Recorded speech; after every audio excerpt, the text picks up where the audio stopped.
Maraming salamat po. Maaari na po tayong umupo.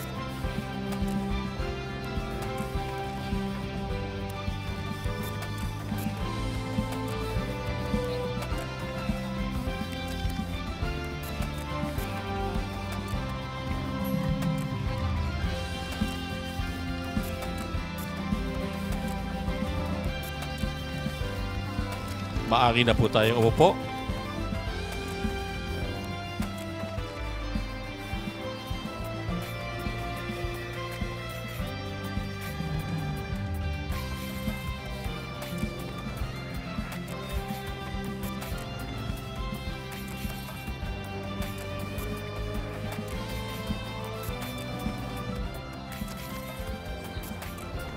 Magandang hapon po sa ating lahat.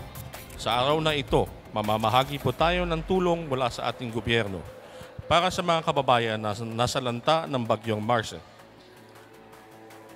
Para umpisahan ng ating programa, inaanyayahan po natin si Pagudpud Mayor Ralph L. Benemerito II para sa kanyang pambungad na talumpati. Naimbaga malamtayamin na po, taga-Pagudpud. May saman nga sarabo nga palakpak para tinaayat nga presidente tayo, President Bongbong Marcos! Kasta pa ya po kadatoy, dagiti membros ni kabineta na, dagiti naayat nga public officials tayo, kadatoy po, niya po Congressman Sandro Marcos! Kasta pa ya po, dagiti provincial government tayo, niya po Governor Matthew Marcos Manotoc, niya po Vice Governor Cecilia Araneta Marcos. Apo Presidente, parang liwanag sa dilim ang pagpunta nyo dito sa bayan ng Pagudpud. Napakasaya at ragsak po ti ili nga Pagudpud, gapo iti sa Sangbayo, gapo dagiti kakado nga tulong nga umayo ipaay ti kailyan tayo iti naglabas nga Marce nga bagyo po. Kat namnamay nyo ti ili nga Pagudpud ket tintero nga Ilocos Norte si dadaan kami apo nga adda mang suporta ti pamilya Marcos nga agnanayon apo. Ket garod maminsa man pay nga palakpak iti pamilya Marcos. BBM! BBM! BBM! Thank you apo. Maraming salamat, Mayor Benemerito. Sa ngayon, ating inaanyayahan ang kongresista ng Primera Distrito ng Ilocos Norte, kagalang-galang Ferdinand Alexander A. Marcos, para sa kanyang mensahe at upang ipakilala ang ating panauhing pandangal. Naimbag nga malam tayo amin na po. Unang-una, kaya't ko agpasalamat kenti ay ayaten tayo, Pangulo, ni Apo Pangulo Bongbong Marcos, nagsipsipat tayo, may sapay Apo. Of course, andito din ang kanyang kabinete. Unang-una, ti maysa nga kakailian tayo, ti Secretary, ti DPWH, ni Apo Manny Bonuan, Special Assistant to the President, Anton Lagdameo, Secretary of Education, ni Apo Sani Angara, ni Apo Rex Gatchalian ng DSWD, and of course, ti opisyalis tayo ito'y, ni Bagamalem, of course, ti ayaten tayo Mayor, ti Ama, ti Ilia Pagudpud, ni Apo Rafi Benemerito, ni Apo Vice, Bingbong Calvan, at sa lahat po ng konsehales na kasama natin ngayon, magandang hapon po sa inyong lahat. At datoy kami Apo para ipakita, ti suporta tayo para ti ili Pagudpud. Si Apo Pangulo galing lang sa Cagayan para makita kung ano mga damage, lumipat, pumunta rin kami dito para tignan kung anong kailangan gawin dito sa Pagudpud. At nakita naman natin may mga bubong, may mga eskwela na kailangan ayusin. Ang pinangako po ni Apo Manny Bonuan sa atin at kay Pangulo na maghahanap kami agad ng pondo para i-repair ang mga nasira ng Bagyong Marce. At sinabi din ni Pangulo na sisiguraduhin niya At sinabi rin niya sa akin na walang tigil, kulitin natin ang INEC hanggat maibalik ang kuryente dito sa Pagudpod po. At higit sa lahat, sisiguraduhin natin na kung ano man ang kailangan ng ating mga kakailian na apektado dito sa Bagyong Marce, sisiguraduhin po natin na makakarating po ang tulong sa inyong lahat po. At higit sa lahat, gusto ko rin magpasalamat sa ating Pangulo na kahit gaanong kabisi siya, kahit gaanong kalala ang kanyang schedule ay nakahanap siya ng oras at hindi niya nakakalimutan ang ating mga kakailian at ang probinsya ng Ilocos Norte. Alam niyo, ang biro niya sa akin, pwede ko naman sabihin nandito tayo sa Ilocos. Ang biro niya sa akin lagi, sa aking isip, Pangulo ako ng dalawang lugar, Pangulo ng Pilipinas, pero unang-una, Pangulo ng Ilocos Norte. Kaya, nagpapasalamat kami, Apo Pangulo, sa inyong tulong at sana po hindi kayo masawa sa pagdalo rito. Alam naman natin, bahay mo na rin to. And so, we are very, very thankful every time you're here. Pero kahit papano, gusto ko rin introduce ang ating minamahal na Pangulo, ang ating Apo Lakay, His Excellency Ferdinand Romualdez Marcos Jr.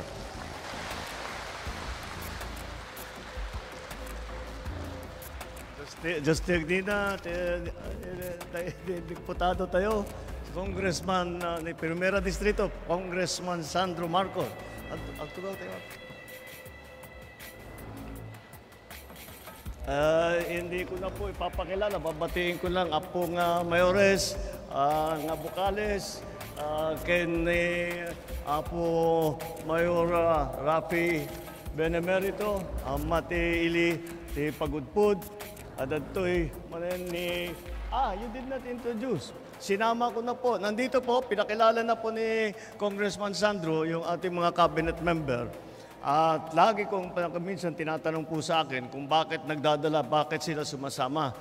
Well, unang-una, umupunta kami pagka yung tinamaan ng bagyo, tinamaan ng kahit na anong klaseng disaster, pinupuntahan ko talaga yan dahil kailangan kong makita kung ano ba talaga. Na marami naman, lahat naman ng ating mga ahensya ay mabilis mag-report. Tama, maganda naman ang kanilang report. Ngunit na iba na nakapunta ko rito, kausapin ko yung mga mayor, nakausap ko yung principal ng National High School para malaman talaga what is needed.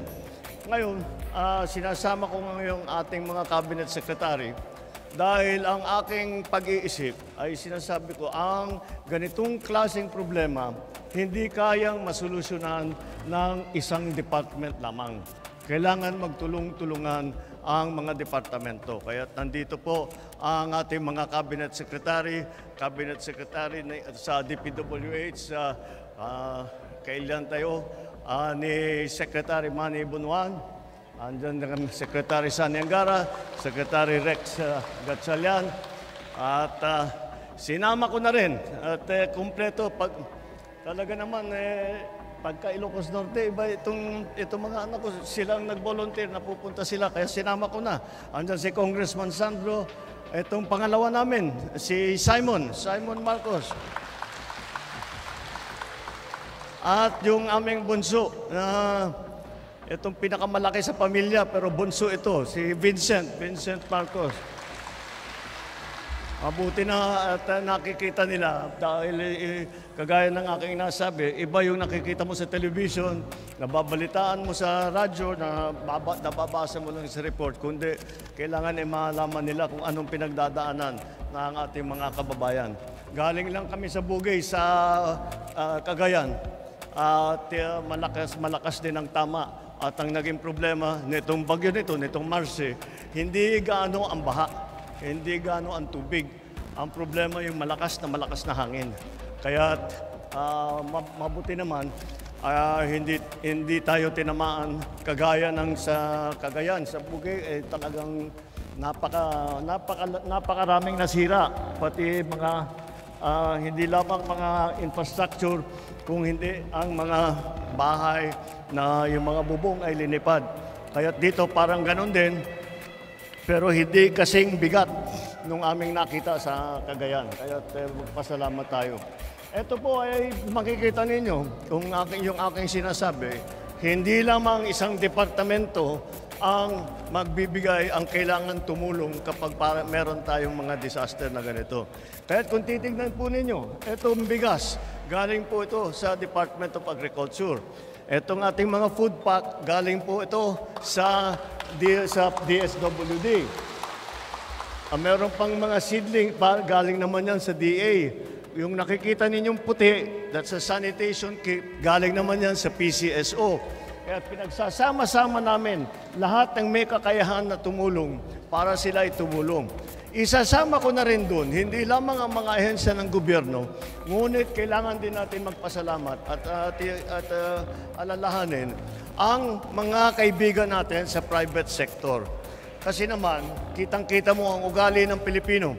Kapag may bagyo, pagka may sakuna, at nakikita ng mga kababayan natin, kahit wala sila sa gobyerno, nagbibigay kaagad ng tulong. Kaya't naman ay marami tayong pasasalamat sa kanila dahil marami talaga silang natutulungan at hindi kung ano, lagi sila pa ang lumalapit sa amin na kung ano ang kailangan ninyo na meron kami sa inyo na. Mga canned goods, mga iba't ibang gamit, yung pagka-reconstruction, yung mga yero, yung mga 2x2 na para ayusin natin ang mga bahay. Yun ang mga, lahat po yan. Lahat na pinagsasama-sama namin. Kaya po ang tawag namin dyan, unang-una sa pamahalaan, whole of government approach. Ibig sabihin, lahat ng gobyerno sabay-sabay tumutulong. At kagaya sinasabi na nga natin, kasama ang private sector, ibig sabihin yan, whole of nation approach na. Hindi lamang pamahalaan, kung hindi lahat ng handang tumulong ay sinasama namin para pagtulong sa ating mga kababayan. Ngayon, naggaling kami naman doon sa seawall, sa tabi ng National High School. At sinasabi ko nga kay Mayor Benemerito, matagal na, unang beses ko pa naging governor, problema na yung seawall na yan. Pero nung una naming linagay na seawall, ang layo pa ng dagat. Kaya kailangan talaga tayo mag-adjust. So meron tayong konting infrastructure na sira. Mabuti na lang, yung seawall na yan, in process yan, ginagawa na talaga yan. Kung makita ninyo, may daan na may parang may seawall, pero yung bago, meron ng kalsada sa taas. At yun na lang ang itutuloy natin. Mabuti naman, doon pa lang nung tinitignan namin yung seawall, nakita na namin saan tayo pwedeng kumuha ng pondo, kung saan tayo, ano yung gagawin natin. Ibibid na pala in 2 weeks, 3 weeks, ibibid na pala yung project niyan, itutuloy na. Kaya't mabilis, hindi na tayo dadaan sa paghanap ng pondo, sa pag-appropriate, at ginagawa na talaga, kaya't itutuloy na lang natin. Ngayon, sumunod, doon din sa National High School, kaya't kasama natin si Secretary Sani Angara ng DepEd, ay tinignan naman namin yung sira sa mga schoolroom. At yun ang hinahanapan namin ng paraan para mabilis natin maayos, para makabalik ang mga bata, para makapasok ulit. They can go, makabalik sa eskwela. At meron tayong mga kung ano-anong paraan. Siyempre, pinakamaganda, maayos natin yung classroom. Kung hindi pa kayang ayusin yung classroom, meron silang ginagawa na alternative learning space. Is that what it's called? Yeah, alternative learning space. Kung saan dinilipat muna yung mga bata para lang makapag-aral. So, yun ang aming mga estratehiya para tulungan lalo ng mga bata natin, mga anak natin. Ang DSWD naman, dahil marami nang umalis sa evacuation center, pero lumipat lang sila sa mga kaibigan nila, sa mga kamag-anak nila. So kahit na wala na sila sa evacuation center, susuportahan pa rin ng DSWD ang kanilang mga ganitong mga food pack hanggang hindi na nila kailangan. At yan po, kaya po ako pumunta rito para makita kung maayos naman, mukha namang maayos ang pag-distribute, mukha namang na-identify ang LGU, nakapagbigay kaagad ng listahan ng mga nangangailangan ng tulong, nangangailangan ng relief, ang numero ng kung ilan ang naging evacuees, ilan ang displaced na kailangan pa rin bigyan nitong ating lahat na ito, itong bigas, itong food pack, pati na yung sanitation kit. At ay papagpatuloy namin ito hanggat yung mga na-displace at napilitang tumakbo at makitira sa kanilang mga kapitbahay, ay yun na muna, tuloy-tuloy pa rin ang aming ibibigay na tulong hanggat, kagaya ng aking nabanggit, ay hindi na kailangan. So yun lang po, at meron din tayong bibigay sa mga tinamaan ng mga bayan, at para makatulong naman kasi kung minsan hindi sapat itong aming dala at may ibang pangangailangan, bawat pamilya may iba-ibang pangangailangan eh. So kahit may pagkain na, kahit na may bigas na, kahit na may sanitation kit, may gamot na, meron pa rin si pangangailangan. Kaya iiwan na namin sa LGU yan dahil mas nalalaman ninyo kung paano ang pag-distribute ng aming dadalhin na tulong. Ayun lang naman po. Siyempre, tinatagalan ko yung speech ko kasi ayaw ko pang umalis ng Ilocos Norte. Usually yung speech ko, sandali lang yan eh. Pero nandito ako para ma-delay ng konti ang pagbalik sa Maynila. Dito muna ako sa kasama ninyo.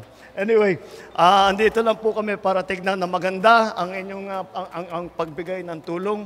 At kung meron pa kayong ibang pangangailangan, andyan po ang ating LGU, nandyan ang provincial government, andyan din po ang mga ahensya ng gobyerno, lapitan lang po. At lahat ng maaari namin gawin ay gagawin namin para yung tulong na hinihingi ninyo sa national government, yung tulong na hinihingi ninyo para maging maayos na ang inyong pamumuhay, gagawin po natin lahat yan. Thank you very much. Just take din nakadakayamin na pagmamalema po. Salamat po, mahal na Pangulo. Sa puntong ito, inaanyahan na natin ang ating mahal na Pangulo upang pangunahan ang pamamahagi ng pondo para sa tulong panghanap buhay sa ating Disadvantaged Displaced Workers o TUPAD program. Inaanyahan din po natin si Ilocos Norte 1st District Representative Sandro Marcos upang samahan ang ating Pangulo. Atin pong tunghayan ang distribution ng pondo para sa TUPAD program para sa mga iba't ibang bayan sa probinsya ng Ilocos Norte. Mula sa bayan ng Pagudpud, atin tinatawagan si Mayor Ralph Benemerito II upang tanggapin ang Dole TUPAD Fund na nakakahalaga na 6.54 million pesos.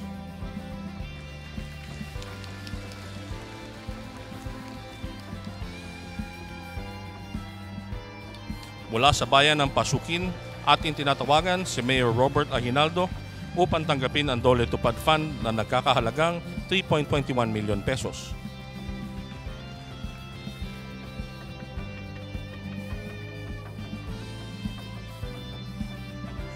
Mula sa bayan ng Vintar, ating tinatawagan si Mayor Richard A.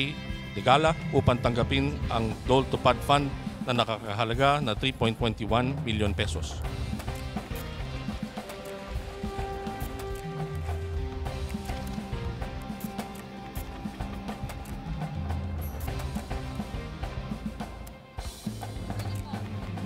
Mula sa bayan ng Vintar, ating tinatawagan si Mayor Richard A. Degala upang tanggapin ang Dole TUPAD Fund na nakapaghalaga ng 3.21 million pesos.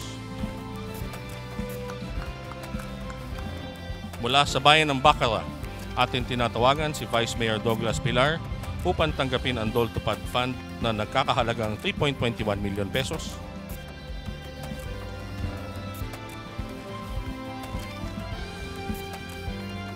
Mula sa bayan ng Adams, ating tinatawagan si Mayor Rosalia Dupagen upang tanggapin ang Dole TUPAD Fund na nagkakahalagang 1 million pesos.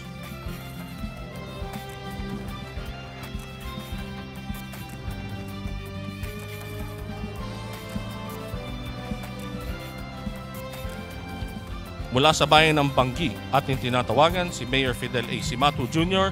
upang tanggapin ang Dole Tupad Fund na nagkakahalagang 1 million pesos.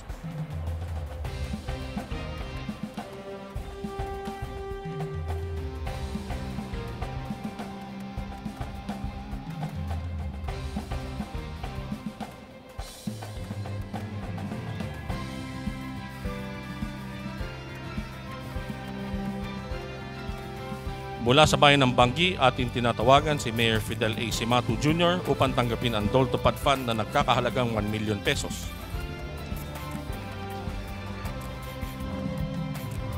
Mula sa bayan ng Burgos, ating tinatawagan si Mayor Crescente N. Garcia upang tanggapin ang Dole Tupad Fund na nagkakahalagang 1 million pesos.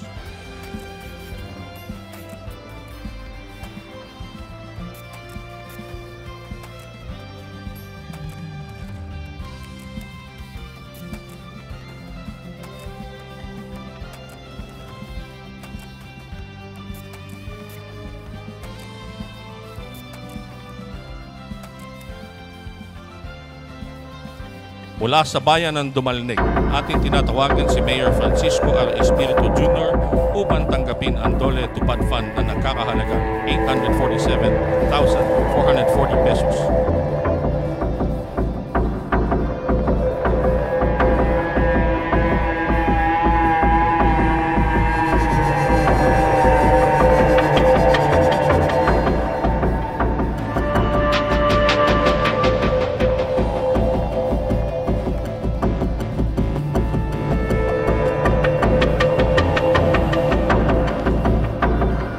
Maraming salamat po. Ngayon, atin pong tinatawagan si Ilocos Norte Vice Governor Cecilia Araneta Marcos upang tanggapin ang financial assistance mula sa Office of the President na nagkakahalagang 50 million pesos.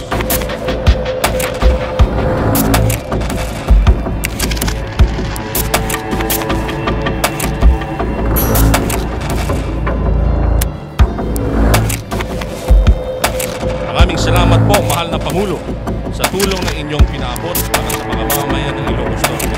Malaking tulong ito upang makabangon ang mga nasalanta sa mga bagyo.